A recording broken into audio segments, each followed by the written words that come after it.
Donc moi, je suis Antoine Pin, je suis le directeur général de la division horlogère de Bulgarie. Et on est à Genève cette fois-ci, pas à Neuchâtel, parce qu'on participe au Geneva Watch Days, qui est un salon un peu particulier qu'on a lancé il y a 3 ans, qui a pour but non seulement de rencontrer nos partenaires habituels, les clients, les détaillants et la presse, mais aussi de plus en plus d'exposer le monde de l'horlogerie aux clients finaux, aux gens qui effectivement achètent les montres.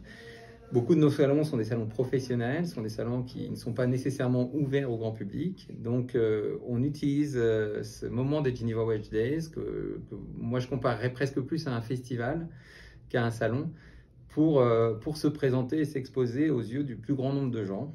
C'est progressif, bien sûr, puisque le salon n'a que 3 ans. Il a été lancé pendant la crise du Covid par Jean-Christophe Babin, qui a contacté un certain nombre de patrons qui ont adhéré à l'idée de faire effectivement ce salon de façon très, très libre. Et donc, année après année, on s'expose de plus en plus et on trouve de nouveaux moyens pour présenter nos marques au grand public.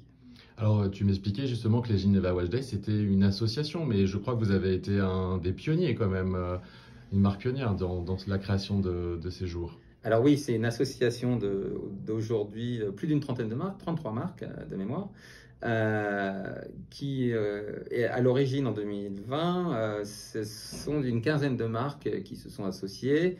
Et comme je te le disais, Jean-Christophe avait été un peu à l'origine, à l'initiative de ce projet. À l'époque, c'était lié au fait que tous les salons étaient annulés. Et on s'était dit qu'on ne pouvait pas baisser les bras devant cette situation un peu particulière, et que même si on faisait un salon dans une forme un peu différente et beaucoup plus légère au fond, c'était intéressant de maintenir cette présence et cette visibilité de notre industrie. Sur cette base, eh bien, d'autres marques nous ont rejoints et je dirais que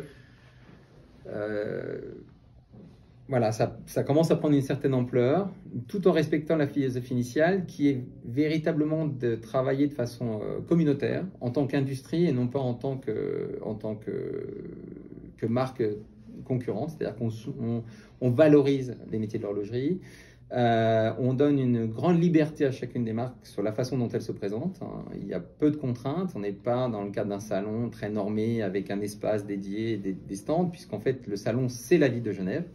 Et l'idée est de proposer des initiatives, mais aussi de faire en sorte que les marques contribuent à organiser ces initiatives. Il y a quasiment peu d'apports extérieurs. On a une ou deux agences qui nous aident sur la grosse logistique, mais on organise nous-mêmes, chacun selon ses moyens, la gestion de cet événement.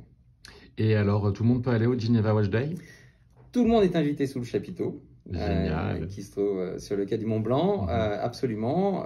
Il faut aller voir le site, puisqu'on a un site des Geneva Watch Days. On peut aussi s'inscrire à des talk shows qui sont organisés par nos différents partenaires médias. En particulier, Révolution organise des tables rondes auxquelles participent les nouveaux patrons de l'industrie. Enfin, il y a plusieurs sujets qui sont passionnants. Il y a aussi de nombreux médias qui organisent des événements en parallèle de ce qui est organisé par les marques. Donc, il faut vraiment aller sur le site des Geneva Watch Days, regarder le programme et participer autant qu'on le souhaite à tous les événements qui sont montés tout au cours des 4 prochains jours. Merci Antoine. Mais c'est un plaisir.